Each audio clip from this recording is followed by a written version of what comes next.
Question. Member from Hamilton East Stony Creek. Thank you, Speaker. Speaker, my question is to the Premier. Today, I'm asking the Premier to do the math. I'm asking her to estimate the minimum monthly income needed for a single person to live a healthy, dignified life in our province. In her estimation, what is the bare minimum needed to afford the basics like nutritious food, safe and decent housing and clothing, to have access to transportation, a telephone? What does it cost for a single person to live in places like Timmins or Hamilton or Attawapiskat or right in her own riding of Don Valley West?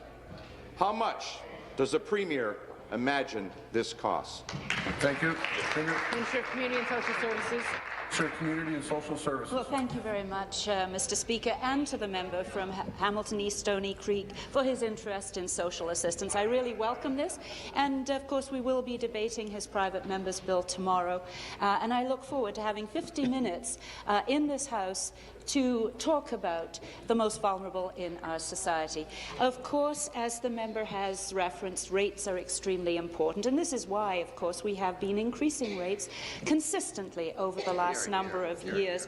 And in this year's budget, we really did take the unprecedented step of saying that there would no longer be a clawback of child support payments.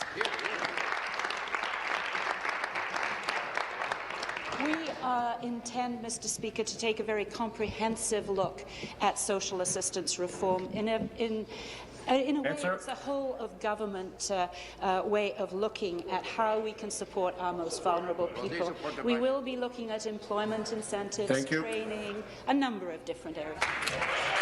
Supplementary. Thank you, Speaker. With all due respect, unfortunately, it's no surprise that the Premier can't give me an estimate. This government simply does not understand the daily challenges faced by people trying to pay the bills in Ontario. It's time, Speaker, to do the math. During this government's time in office, Speaker, the poorest people in Ontario have got poorer. Food banks are overflowing. People on social assistance programs, including people with chronic disabilities, unable to participate in the labour market, have less real income today than they had under Mike Harris. New Democrats believe that governments must make evidence-based public policy. We believe that we need a social assistance benefits that actually reflect the real costs of living. Will the Premier take the politics out of social assistance? Will the Premier commit to ensuring social assistance policy is based in evidence? Thank you. Minister. Thank you, Mr. Speaker. And it is really refreshing to hear from the New Democratic Party their interest in these important matters. I seem to recall that the 2014 election platform, you will recall the 9 pages, never once mentioned the most vulnerable in our society. We never saw any support for our increasing of the minimum wage. We haven't seen support for the Ontario Child Benefit and all the aspects that we have taken, all the initiatives that we've taken to improve the lives of the most vulnerable in our society. And also to address again the way we are going to address this very important issue is that we're going to look across the spectrum of supports for people in social assistance. In fact, in this budget, we also saw the free tuition for post-secondary training. This is going to help the most vulnerable in our society.